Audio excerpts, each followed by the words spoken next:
कैसे हैं दोस्तों? एकदम झमाझम। आपका बहुत बहुत स्वागत है सीए फाउंडेशन के मेरे आखिरी सेशन, आखिरी मैसेज में। क्योंकि अब हम जो भी डिस्कशन करेंगे वो सिर्फ सीए इंटरमीडिएट का करेंगे और वही करना है दोस्त। मुझे पता है कि आप लोग एग्जाम परसों बेहतरीन करने वाले हैं, जबरदस्त करने वाले हैं, फोड़कर आने वाले हैं। लेकिन मैं चाहता हूं कि आप वो जो फोड़ने का कार्यक्रम कर रहे हैं उसमें कुछ मेरा भी थोड़ा सा योगदान हो जाए, और इसीलिए मैं आज आपके सामने उपस्थित हुआ हूं, प्रस्तुत हुआ हूं प्रतीक सर को साथ में लेकर। प्रतीक सर को साथ में लेने का पर्पस था क्यों भैया, ये वो व्यक्ति थे जिन्होंने आपका जो सीए फाउंडेशन है वो किसी जमाने में सीए सीपीटी हुआ करता था, और सीए सीपीटी लेवल पर इन्होंने 13th all India rank crack की थी, and he was the central India topper also. तो मैंने कहा इनसे अच्छा आपको कौन सीए फाउंडेशन या सीपीटी या अपने बेस लेवल के एग्जाम के बारे में बता पाएगा। That is why Prateek sir हमारे साथ हैं। प्रतीक सर, अब ये जो एग्जाम है, मतलब जो मैं समझ रहा हूं, आप समझिएगा, जब भी हम डिस्क्रिप्टिव बेसिस पेपर पे जाते हैं, क्योंकि इनके टाइम चारों पेपर ऑब्जेक्टिव हुआ करते थे, लेकिन अब यहां पर पेपर नंबर 1 और पेपर नंबर 2 ऑब्जेक्टिव बेस के बजाय डिस्क्रिप्टिव हो गया है। तो यहाँ पे थोड़ा सा वो अकड़ बकड़ बम्बे वो 80-90 पूरे 100 नहीं चलेगा, है ना। तो यहाँ पर थोड़ा सा अपने को ध्यान रखना पड़ेगा। अब ध्यान क्या रखना है? पहली बात तो ये नहीं, वो नहीं, पहली बात ये कि आपको एग्जाम सेंटर 1 घंटे पहले पहुंचना है। पहले मैं बहुत इंपॉर्टेंट बात कर लूं एग्जाम से पहले की, फिर एग्जाम सेंटर में क्या करना है उसकी भी बात करेंगे। तो एग्जाम सेंटर आपको 1 घंटे पहले पहुंचना है, एटलीस्ट पहले पेपर में तो, ठीक है। वहां पर नाउअडेज चल रही है स्कैनिंग मतलब आपके टेम्परेचर की स्कैनिंग। तो अगर आपका टेम्परेचर 98.5 डिग्री के ऊपर 0.1% भी होता है, प्लीज सुनना ध्यान से, बेहद इंपॉर्टेंट है।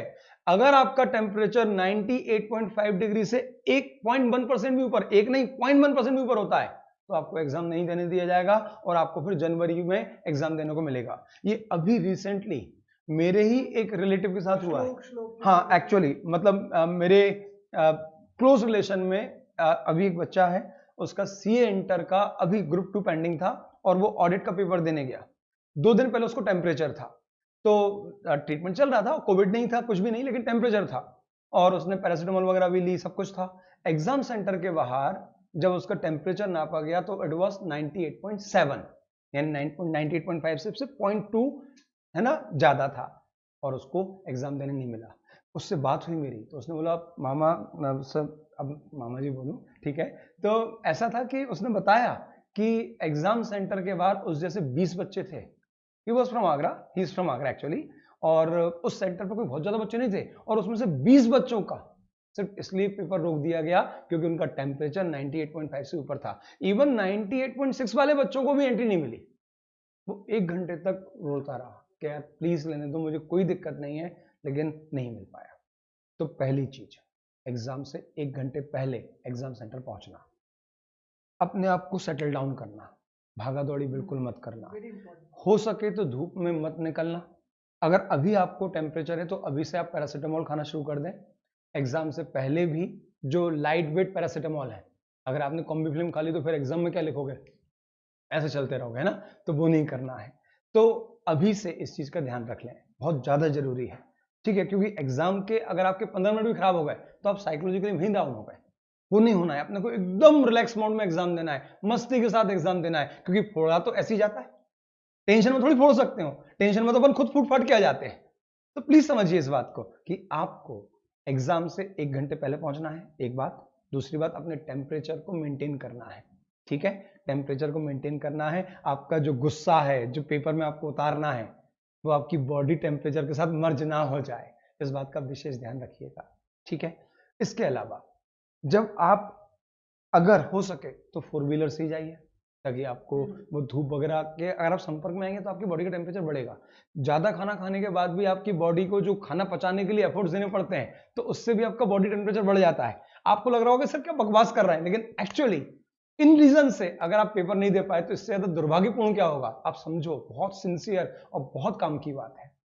तो आपको ध्यान रखना है कि आप क्या करेंगे, एग्जाम के कम से कम 2-2.5 घंटे पहले खाना खा लेंगे, ठीक है। अगर हो सके तो लिक्विड इंटेक ही ज्यादा लेना। लिक्विड का मतलब समझ रहे हो ना, वो नहीं है, नहीं तो बोले अब आओ इंस्टीट्यूट देखते हैं, इधर आज तेरा भाई कॉपी चेक करेगा। समझ में आ रहा है ना? तो लिक्विड का मतलब हाँ सॉफ्ट लिक्विड, ठीक है। फिर इसके अलावा आपको धूप में नहीं जाना है। अगर आप धूप में जा रहे हैं तो प्लीज छाता वगैरह लेकर जाएं। सेंटर के बाहर आप जब पहुंचे तो थोड़ी छाया वाली जगह पे बैठें।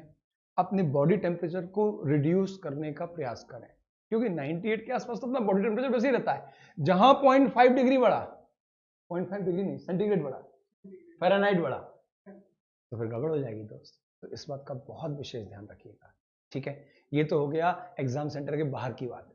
अब एग्जाम सेंटर में पहुंचे। प्रतीक सर आप बताओ कि जो एग्जाम सेंटर में हम पहुंचते हैं, पेपर होता है 2 बजे, ठीक है। पेपर होता है 2 बजे, आपको 1:45 ये इधर से मेरी एक नर्व निकल के आ रही है, ठीक है। हाँ, तो पेपर होता है 2 बजे, 1:45 बजे आपको नहीं 2 बजे आपको पेपर मिलता है। क्या होता है बताइए, क्योंकि मुझे तो वो सब सुविधाएं नहीं मिली थी, आपको मिली हैं। Correct correct. पेपर 15 मिनट पहले रीडिंग टाइम मिलेगा। 15 मिनट में तुम ये इवैल्यूएट कर सकते हो कि कौन से क्वेश्चंस तुम्हें अटेम्प्ट करना है और कौन से क्वेश्चंस अटेम्प्ट नहीं करना है। यूजुअली हमेशा ये एडवाइस दी जाती है कि फर्स्ट क्वेश्चन को कभी भी रीड मत करो, ध्यान रखिएगा ये बहुत क्योंकि इंपॉर्टेंट है। वो तो कंपल्सरीली अटेंड करना ही करना है। वो तो एक ऐसा क्वेश्चन है जो तुम लोगों को एग्जाम में अपेयर करना ही पड़ेगा। बचे हुए क्वेश्चंस में से तुम्हें सिलेक्ट करना है कि कौन सा एक क्वेश्चन है जिसको तुम एलिमिनेट करना चाहोगे तो और बचे हुए क्वेश्चंस करना तो चाहोगे। समराइज कर रहे हैं, क्वेश्चन नंबर 1 पढ़ने की जरूरत नहीं है उन 15 मिनट्स में, क्योंकि वो तो आपको अटेंड करना है या छोड़ना है। वहां पर आपका सिलेक्शन का कोई ऑप्शन नहीं है। वो कहावत है ना, beggars are not the choosers. तो क्वेश्चन नंबर 1 पे वो कहावत लागू होती है। तो आपको चूज नहीं करना है वहां पर, या तो अटेंड करना है तो आपके 100 नंबर का पेपर अटेंड होगा, और अगर नहीं कर पा रहे हैं तो 80 का अटेंड होगा, तो उसे छोड़ देना। अब बचे हुए क्वेश्चंस विशाल सर जरा एक बार हमारी स्क्रीन को लेके आइए प्लीज। अब प्रतीक सर प्लीज कैरी करिए। अभी 15 मिनट अपन ने पढ़ने की बात पूरी कंप्लीट नहीं करी, क्योंकि वो बात बहुत इंपॉर्टेंट है, क्योंकि आधे से ज्यादा लड़ाई की जीत तो वहीं तय हो जाएगी आपकी। Correct correct. Please sir 15 minute का और क्या रोल रहेगा? देखो, अब उन जो 15 मिनट में तुम लोग क्वेश्चंस को स्टडी कर रहे हो, तो मेक श्योर कि पूरा क्वेश्चन पढ़ने के लिए ना जाओ। ये आइडेंटिफाई करो कि वो कौन से पैटर्न का क्वेश्चन है। जैसे अनुभव सर ने जब एवरेज ड्यू डेट पढ़ाया होगा या अकाउंट करंट पढ़ाया होगा या बिल्स ऑफ एक्सचेंज पढ़ाया होगा, तो हर एक अकाउंट्स का टीचर क्वेश्चंस को कैटेगराइज करते हैं। तो तुम ये आइडेंटिफाई करने की कोशिश करो कि कौन सी कैटेगरी का क्वेश्चन है, इंस्टीड ऑफ कि पूरा का पूरा क्वेश्चन पढ़ रहे हो। क्योंकि पूरा का पूरा क्वेश्चन पढ़ के 15 मिनट में ये डिसाइड कर पाना कि कौन सा एलिमिनेट करने वुड बी वेरी डिफिकल्ट। पर अगर मुझे कैटेगरी पता होगी तो मैं ये एनालाइज कर पाऊंगा कि कौन कौन से क्वेश्चंस मेरी रीच में है और कौन कौन से क्वेश्चंस में मुझे प्रॉब्लम जाने वाली है। जैसे अगर बिल्स ऑफ एक्सचेंज में अकोमोडेटिंग बिल का क्वेश्चन है तो मैं थोड़ा सा अलर्ट हो जाऊंगा कि ये क्वेश्चन एक्चुअली, क्योंकि ये क्वेश्चन मेरा सेकंड टाइम जब मैं पेपर दे रहा हूँ, मतलब फर्स्ट प्रायोरिटी वाला क्वेश्चन नहीं होगा, ये मेरा सेकंड प्रायोरिटी का क्वेश्चन होगा। यहाँ पे मैं तो करना चाहूंगा कैटेगराइज करना है। जैसे देखो आप लोग बिल्कुल समझ लीजिए, average due date account current ये 5 नंबर के लिए आपके एग्जाम में आएगा, फॉर श्योर आएगा। इसमें से एक क्वेश्चन तो आएगा ही आएगा, ठीक है। तो आप उसे ढूंढ लो, ठीक है। फिर आप ये ढूंढो कि बीआरएस का क्वेश्चन कहाँ है। फिर आप ये ढूंढो कि आपका रेक्टिफिकेशन ऑफ एरर का क्वेश्चन कहाँ है। Don't even try to read the question of partnership. अच्छा, वो जो 5 क्वेश्चन है आप उनको भी पूरा नहीं पढ़ पाएंगे 15 मिनट में। तो जिनकी स्पीड बहुत ही अच्छी है तो ठीक है, जिनकी स्पीड एवरेज है, जैसे मैं एवरेज हूं, तो मैं उन 15 मिनट में 5 क्वेश्चन, क्योंकि 5 क्वेश्चन के अंदर हर क्वेश्चन के अंदर मिनिमम 2 पार्ट्स हैं, तो आप 10 क्वेश्चन नहीं पढ़ पाएंगे। तो आप तो ढूंढो कि आपके काम के कौन से क्वेश्चंस हैं और उन्हें अच्छे से पढ़ लो। आपके दिमाग में एक स्ट्रक्चर बन जाना चाहिए कि देखो इस क्वेश्चन में ये पूछा गया है, अपने को ये करना है, और आप ये समझ पाओगे। और जब क्वेश्चन पढ़ो तो उसमें भी एक बढ़िया तरीका है, हमेशा रिक्वायरमेंट पढ़ना किसी भी क्वेश्चन की, क्योंकि जब आप रिक्वायरमेंट पढ़ोगे तो आपको उसी समय पता पड़ जाएगा कि यार ये मेरी रीच में है या नहीं, क्योंकि आपको अच्छे से पता है कि आपकी शॉर्टकमिंग क्या है, आपका स्ट्रॉन्ग पॉइंट क्या है, आपको क्या क्या आता है और क्या क्या नहीं आता है, ठीक है। चलिए फिर से प्रतीक सर और आगे कुछ ऐड कीजिए। तो वो 15 मिनट अगर ऐसा लगता है कि पेपर बहुत ही ज्यादा टफ है, तो डिफेंसिव माइंडसेट में आ जाना कि मुझे इसमें 40 स्कोर करना है।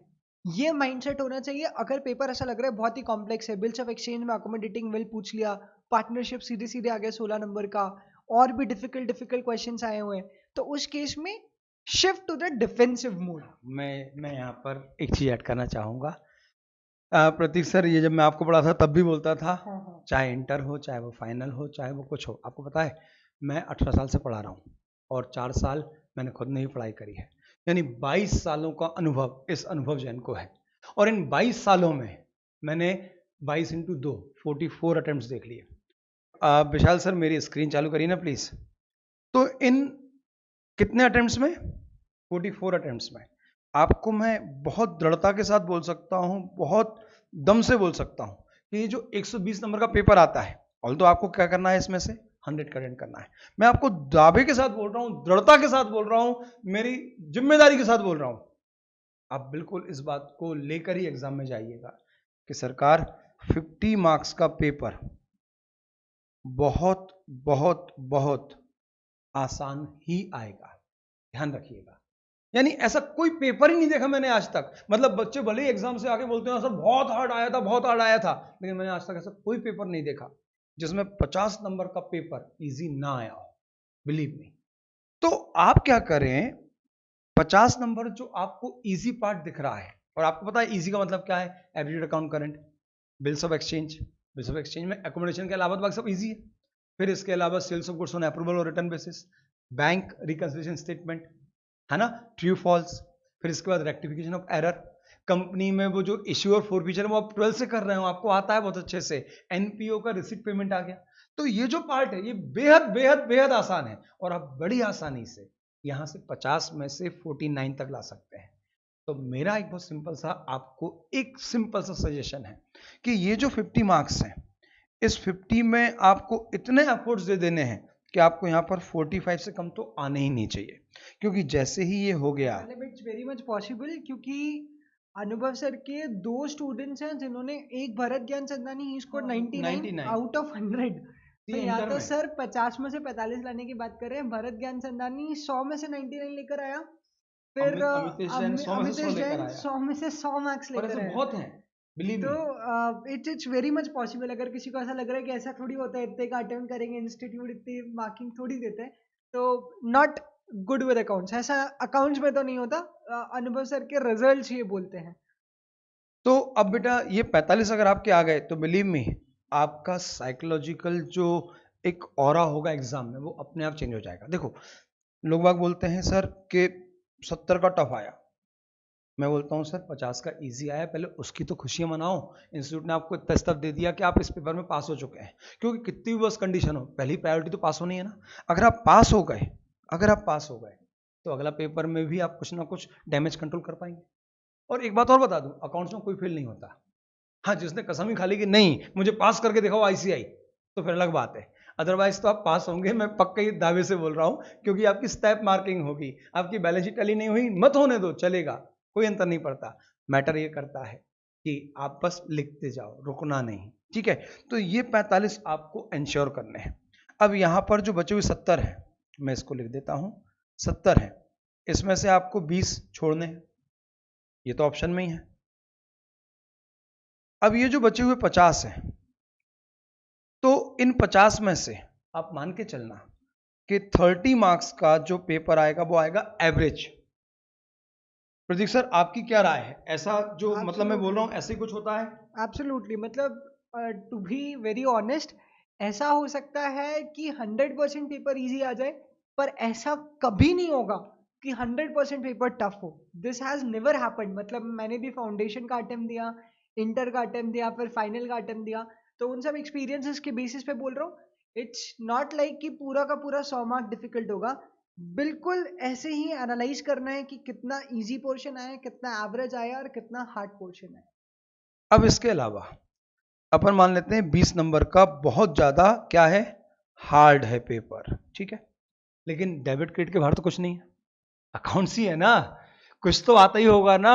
कोई मूवी की स्टोरी मत लिखाना, बीकॉम में नहीं, ये भी ध्यान रखना। लेकिन ये बात पक्की है कि भैया आप इस 30 में से जो एवरेज पोर्शन है वो 20 नंबर तो आप क्रैक कर ही सकते हैं, मैं बिलीव करता हूं, क्योंकि आपकी बैलेंस शीट टैली नहीं हुई, ओके, उसके 2 नंबर ही थे 10 में से, बाकी तो सब कुछ सही है।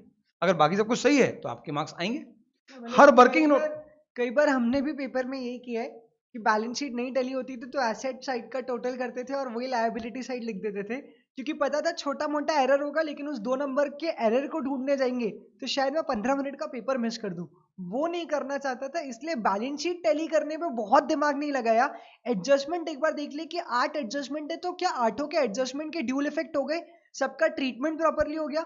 अगर वो 8 एडजस्टमेंट का ट्रीटमेंट हो गया, इसका मतलब है अगर ये 10 मार्क का क्वेश्चन है तो 7 से नीचे तो कहीं नहीं आ रहे। अब वो 3 नंबर ठीक है यार, पर उसमें मैं 15 मिनट वेस्ट नहीं करूंगा। एक्चुअली ये बहुत इंपॉर्टेंट है, क्योंकि अगर जैसे फाइनल अकाउंट का क्वेश्चन आया, एनपीओ का आया, पार्टनरशिप का आया, तो उसके तो जो एडजस्टमेंट्स हैं उसके लिए ज्यादा मार्क्स अलॉटेड है। नेट प्रॉफिट निकालना, बैलेंस शीट का टोटल करना, इसके लिए तो 1 नंबर या आधा नंबर ही मिलता है। एक दूसरी चीज, बहुत सारे लोगों ने भी डाउट सॉल्विंग के दौरान पूछा पेंसिल यूज करें कि नहीं करें, ब्लैक पेन यूज करें, जेल पेन यूज करें। कुछ नहीं, आपके पास एडवाइजरी आई है ना कि आपको ब्लैक बॉल पेन यूज करना है, तो सिर्फ ब्लैक बॉल पेन ही यूज करिएगा। लाइन भी आपको ब्लैक बॉल पेन से ही खींचना है, क्योंकि आपकी सारी कॉपी होंगी स्कैन, और स्कैन होके ई फॉर्मेट में कॉपी जाएंगी एग्जामिनर के पास। तो अगर आप पेंसिल से लाइन खींचते हैं तो प्रॉब्लम क्या होगा कि वो जो स्कैनिंग मशीन होगी वो उसको स्कैन नहीं कर पाएगी, है ना। तो मत करना, पेंसिल की कोई जरूरत नहीं है। अकाउंट्स के और लॉ के पेपर में सिर्फ ब्लैक बॉल पेन ही यूज करिएगा, सिर्फ वही यूज करिएगा। अच्छा, लाइन मारने नहीं, लाइन खींचने के बारे में प्रतीक सर की कुछ और राय है, एक बार सुनिए प्लीज। यार फॉर्मेट बनाने पे ज्यादा फोकस मत करना। अच्छा, जब मैं फॉर्मेट बोलता हूँ कुछ बच्चे मिसअंडरस्टूड कर लेते हैं, अच्छा डेट भी नहीं लिखनी है, नरेशन भी नहीं लिखना है। नहीं नहीं नहीं नहीं नहीं, यू नीड टू एनालाइज कि क्वेश्चन का इंपॉर्टेंट पार्ट क्या है। जैसे अगर मैं बिल्स ऑफ एक्सचेंज की बात करूँ तो बिल्स ऑफ एक्सचेंज में सर बहुत सारी डेट्स होती हैं जो बहुत क्रूशियल होती है, हॉलीडे आ जाता है, एटसेट्रा एटसेट्रा। तो उस केस में मैं डेट मेंशन करूंगा, एंट्री मेंशन करूंगा और नरेशन भी मेंशन करूंगा। हाँ, बट अगर एक बहुत अच्छी बात है, एक्चुअली कुछ दिन पहले ही अपने डाउट सॉल्विंग ग्रुप में एक बच्चे ने पूछा सर रेक्टिफिकेशन ऑफ एरर में फॉर्मेट फॉलो करना है, तो मैंने कहा देख भाई डेट में लिख देना, डेट की कोई वैल्यू नहीं है, लाइन मैन खींचना है चलेगा, सर उसमें नरेशन लिखना जरूरी है। तो बापड़े मेरे सोचो, अगर रेक्टिफिकेशन ऑफ एरर का क्वेश्चन है और उसमें आपने नरेशन ही नहीं लिखी, तो आप समझाओगे कैसे कि आपने एंट्री क्या करी है। तो वो तो मेन इंटीग्रल पार्ट है आपके क्वेश्चन का, तो वो तो बहुत जरूरी है। अच्छा, बहुत सारे लोगों का ये डाउट था कि सर वर्किंग नोट आप बनाएं या क्वेश्चन के अंदर ही लिख दें।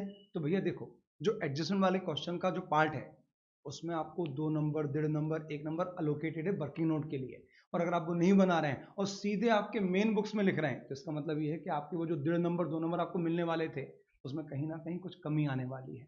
तो जो मेन पॉइंट्स है क्वेश्चन के, उनके तो प्रॉपर वर्किंग नोट बनाना ही है, उसमें कोई सेकंड थॉट मत रखिएगा। प्रतीक सर। करेक्ट। तो फॉर्मेट मत बनाना से मेरा मतलब है लाइंस पे फोकस मत करना।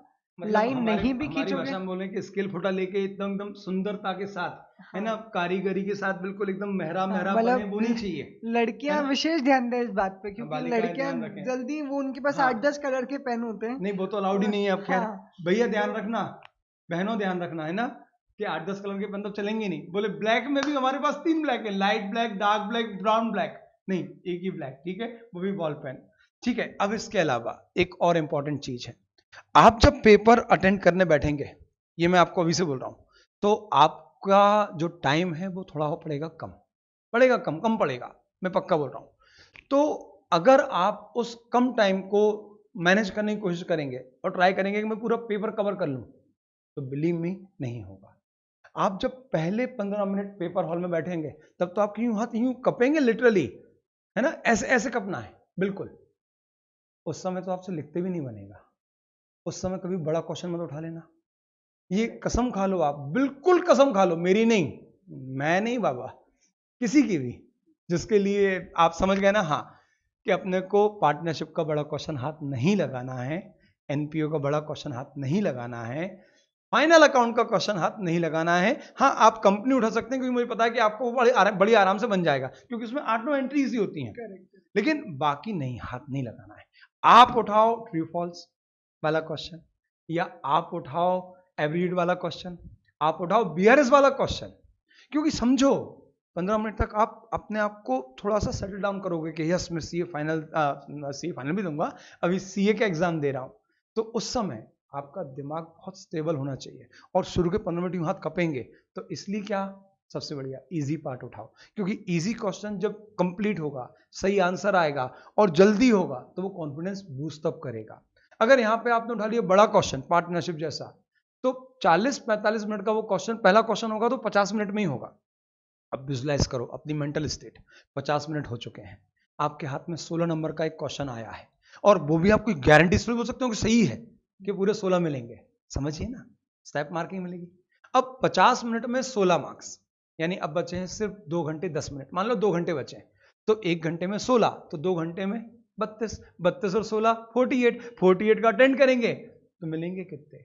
और वहां आपके दिमाग ने अब कर दिया सोचना बंद। अब नेगेटिविटी वाला जो रसायन है वो दिमाग में केमिकल लोचा करना स्टार्ट कर चुका है, और अब आपका जो दिमाग में रिकॉल करने वाला स्टेट था वो हो चुका है बंद। और जैसी चीजें नेगेटिव होती हैं उसके बाद आते हुए क्वेश्चन नहीं बनते। क्या बोलते हो? Correct, absolutely same thing happened with me in CA final FR, financial reporting करके वो पेपर था। तो ऐसा होगा यार, तो प्लीज जो ये अनुभव सर बोल रहे बहुत कॉशियसली इसको फॉलो करना। मतलब मैं बहुत फ्रैंकली बोल रहा हूं, आप मत करना बड़ा क्वेश्चन अटेंड, क्योंकि बड़ा क्वेश्चन आपका अगर पहला क्वेश्चन है तो 50 मिनट लेगा, चाहे आप कुछ भी कर लो, क्योंकि आप अपनी पूरी कारीगरी, पूरी सुंदरता उसमें डालने की कोशिश करेंगे, और जब सुंदरता से क्वेश्चन करते हैं तो वो टाइम लेता है। तो इट्स बेटर कि बीआरएस से शुरू करना, रेक्टिफिकेशन ऑफ एरर से शुरू करना, बिल्स ऑफ एक्सचेंज से शुरू करना, sales of goods on approval और रिटर्न बेसिस, इतने तो पड़े हैं, वहां से शुरू करना। ठीक है, पहला रूल ये बता दिया। अब दूसरा रूल सुनो, never try to solve 100 marks in your examination. आप ये कसम खा लो कि सरकार, विशाल जी मुझे स्क्रीन पे दो, हाँ स्क्रीन पे लेफ्ट कर दीजिए, आप ये मान के चलना कि मुझे तो 90 मार्क्स का पेपर ही अटेंड करना है, सिर्फ 90 करना है। अब आप समझो ऐसा क्यों?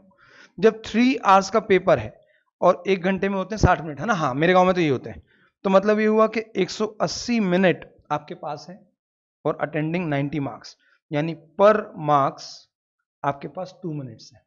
अब अगर आपने 10 नंबर का बीआरएस उठाया और हर एक मार्क्स के लिए 2 मिनट है, तो इसका मतलब ये हो गया कि आपके पास 20 मिनट्स बीआरएस के लिए हो गए, जिसमें आप आराम से बीआरएस कर पाएंगे, है ना? समझो दोस्त, ये सारी चीजें मैटर करेंगी। और आप तो बोल देना कि हे आईसीआई तेरे सजदे में 10 नंबर की लोबान चढ़ाई मैंने, 90 की करूंगा, और ऐसा करूंगा कि आप मुझे 90 में से 85 से कम देके बताओ तो मानो।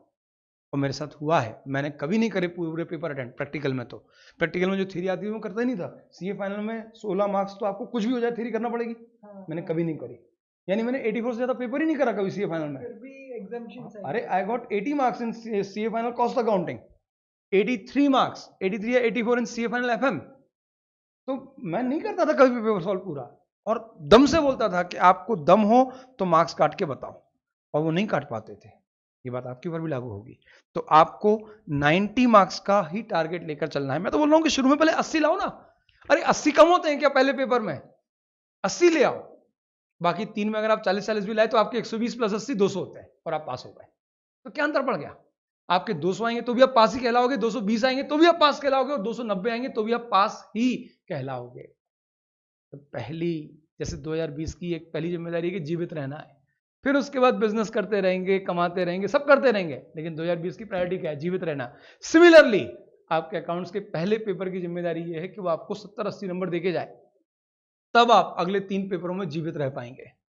क्योंकि यहां अगर आप कुछ गड़बड़ करके गए तो अगले 3 पेपर आपको बहुत अच्छे भी आते होंगे तो भी आप साइकोलॉजिकली डाउन हो जाएंगे। वो अपने को नहीं करना है। दूसरी बात, बहुत सारे बच्चों को डाउट था कि सर जैसे मैंने क्वेश्चन नंबर 2 उठाया, और क्वेश्चन नंबर 2 में पार्ट ए पार्ट बी है, क्वेश्चन नंबर 3 में पार्ट ए बी और सी है, कुछ बताएंगे क्या करना चाहिए?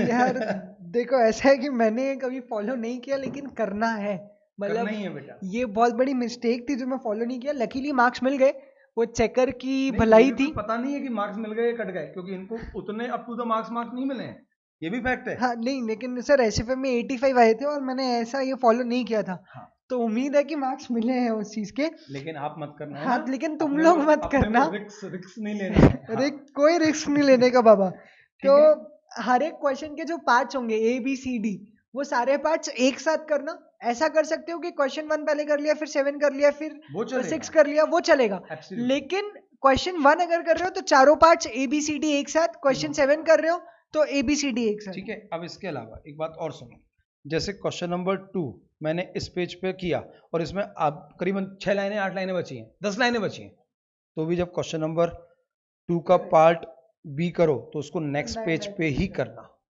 नेक्स्ट पेज पे ही करना।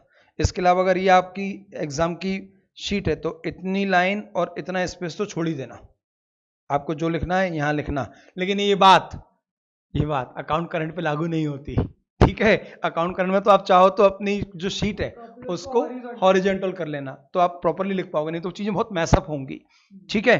अब इसके अलावा अगर कोई क्वेश्चन जैसे बड़े क्वेश्चन है और वहां पे आप कहीं अटक गए तो भैया अपने को जज्बाती नहीं होना है और ईगो पे तो बिल्कुल भी नहीं लेना है कि नहीं भैया अब तो मैं ये क्वेश्चन करके ही रहूंगा भले ही 6 महीने लग जाए। नहीं बॉस, आप ये मान के चलना अगर आपकी पहली बार में बैलेंस शीट टैली हो गई तो ही वो हो रही है, अगर वो नहीं हुई तो आपका सोचने की समझने की शक्ति होगी बंद। अब आप कितना भी ढूंढ लो वो गलती नहीं मिलेगी। और वैसे भी बोलते हैं ना कि अपनी गलती किसको मिलती है देखने पे, दूसरों की गलती ढूंढ पाते हैं अपन, अपनी गलती अपने को मिलनी नहीं है। आप 6 बार वहां से घूम जाओगे और आपको अपनी गलती नहीं दिखेगी।